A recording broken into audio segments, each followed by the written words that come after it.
So Bernie Sanders has been trading blows with Amazon since it was revealed that CEO Jeff Bezos is not only worth $150 billion, which makes him essentially the richest man on earth, but also the revelation that his employees make so little that they have to get on government assistance. I think those two things are related. The fact that he's super, super rich on the backs of his poor employees. Now, the most recent volley comes just after Amazon issued a blog post on Wednesday denouncing Senator Bernie Sanders' criticism as, quote, inaccurate. Oh, no. What you were saying about how our workers pay so little is so inaccurate. Really? Sanders had responded with a statement accusing Amazon of being less than forthcoming about how much it actually pays its workers, and highlighting the fact that Amazon warehouses are considered some of the most dangerous places to work in the United States. Now, he said that while Amazon boasted in its public response to Sanders that it provided a climate-controlled, safe workplace, which I do not believe, this Vermont senator highlighted the fact that the National Council for Occupational Safety and Health which is a workers' rights advocacy group, had placed Amazon on its Dirty Dozen list of companies with unsafe working conditions earlier this year. So, Sanders says this: I will be asking the Occupational Safety and Health Administration, that's OSHA, to investigate unsafe working conditions at Amazon fulfillment centers. And, of course, in his statement, he put some stories of former Amazon employees on that as well. Now, I've talked about a few of those stories. Now, I think it was, probably a couple of years ago, there were stories coming out about how terrible it is to actually work in these Amazon fulfillment centers. And there was a journalist that went undercover that I remember reading. I think it was at one in the UK. And the working conditions were terrible. They had nothing good to say about the experience. And that is just one of many, many stories.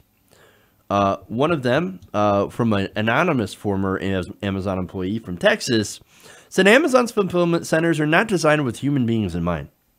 If anyone wanted to experience what a turn of the 20th century American sweatshop might have looked, sounded, felt like, they could look no further than Amazon. Well, that's because it is a modern day sweatshop.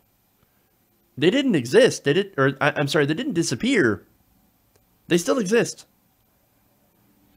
They just exist through, contracting and hiring of temporary workers that they can essentially throw away. I've worked as a temp myself, so I've actually personally been through that situation. Get hired on for so long, and then suddenly any arbitrary reason to try and get rid of you before they have to actually pay you higher wages as an employee, that's what they do. They get rid of it. And they get rid of those people.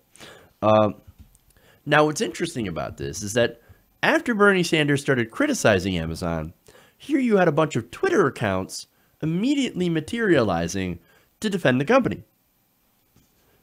Well, the Twitter accounts, according to a report in Digital Trends, started appearing on Twitter following a series of stories highlighting some of the brutal work conditions discovered within Amazon warehouses. Now, these accounts had something interesting in common. They apparently shared the same basic structure. They used the Amazon Smile logo as their background image, had similar biography details that included their job position, which Amazon warehouse they work at, and how many years they have been at the company. They also include a link to the Amazon warehouse tour service, and all the accounts also include FC Ambassador in their name. Now, I don't know about you, but that sounds a lot like bottish behavior. So immediately, whenever they found any sort of criticism of Amazon, a whole bunch of these things just pop up. And they're like, actually, Amazon has one of the greatest working conditions ever. They have climate control and everybody is very, very happy. No, not bottish behavior at all. Totally not fake accounts. Now, the accounts often highlight what they call competitive wages offered by Amazon. Nope, totally not bottish behavior. As well as the benefits provided by the company, they also talk up the conditions of the warehouses in an attempt to counter any narrative that suggests that they are unpleasant or uncomfortable to work in. Now, according to Amazon, however, oh no, fake accounts? No, these people aren't fake. They're real people. In fact, they say that the FC ambassadors have chosen to take on the role and perform the duty full time. Which again, if you were working in the Amazon warehouses and you decide, I want to take on this duty, but okay, that is unbelievable. That's such a ridiculous notion. It's absolutely absurd. Of course, these aren't real people. Maybe these are probably people that are hired at best to go and rep Amazon, which means that they are paid to go on Twitter and basically say, oh no, competitive wages, they're fantastic. Normal people don't talk like that. Normal people don't say competitive wages. So again, either bots or, again, they're paid. And Sanders noticed that and he's like, well, that's pretty interesting. And you put out a video about it. Now, he also highlighted a report in which, according to public data, thousands of Amazon workers are forced to rely on public assistance programs like food stamps and Medicaid to survive because Amazon CEO Jeff Bezos refused to pay a living wage. So I forget the name of that report for some reason, but in Arizona, for example, 1 in 3 Amazon workers is on food stamps. It's gotten to the point where even Tucker Carlson is like, well, that's not conservative. That's not the free market. Amazon is not paying their workers enough. So it comes out of your tax money to pay the welfare for these workers when they should be paying them better wages. You even have Tucker Carlson. Jesus Christ, man. That's pretty bad. Now, in a blog post, which one journalist described entirely misleading, Amazon insisted that its pay is, again, highly competitive. Same thing that the bots say. And asserted that the average hourly wage for a full-time associate in our fulfillment centers, including cash, stock, and incentive bonuses, is over $15 an hour before overtime. Now, that, of course, is not true. As Gizmodo's Brian Menegas noted on Wednesday, Amazon is, quote, sneakily inflating its average hourly wage with stock options that require 2 years to vest and incentive bonuses individual workers have no direct control over.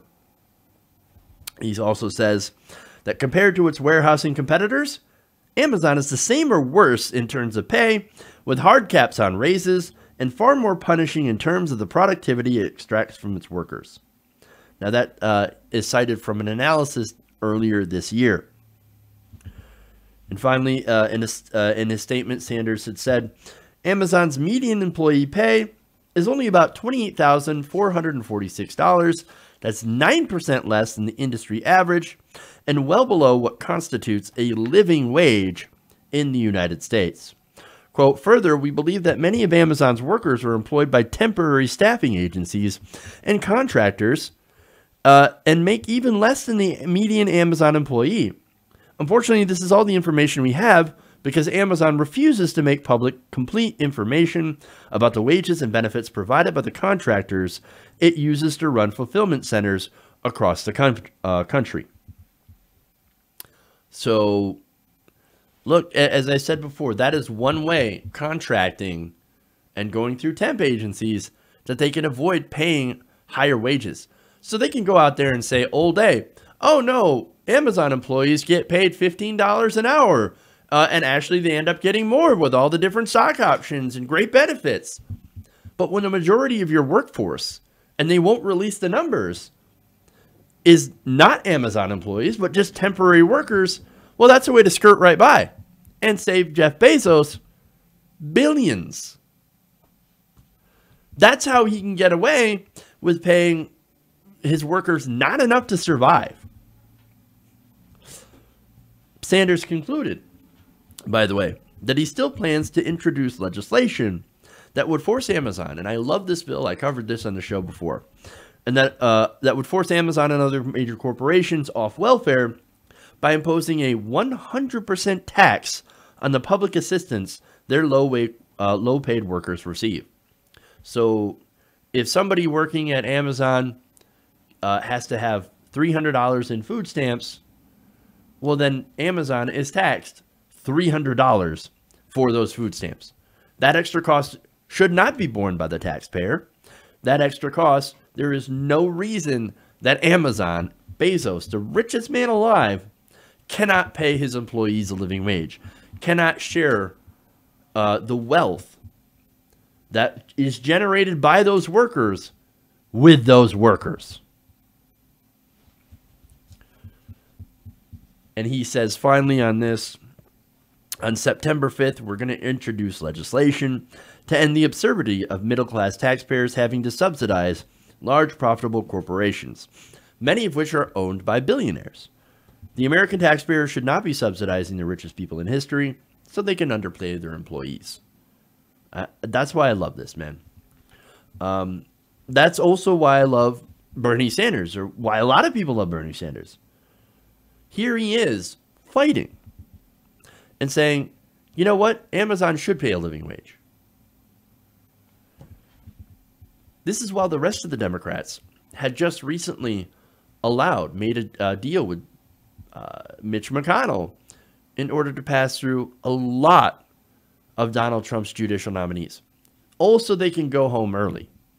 They go home early while Bernie Sanders immediately goes and fights to make sure that Amazon is held accountable for what they're doing to the average worker.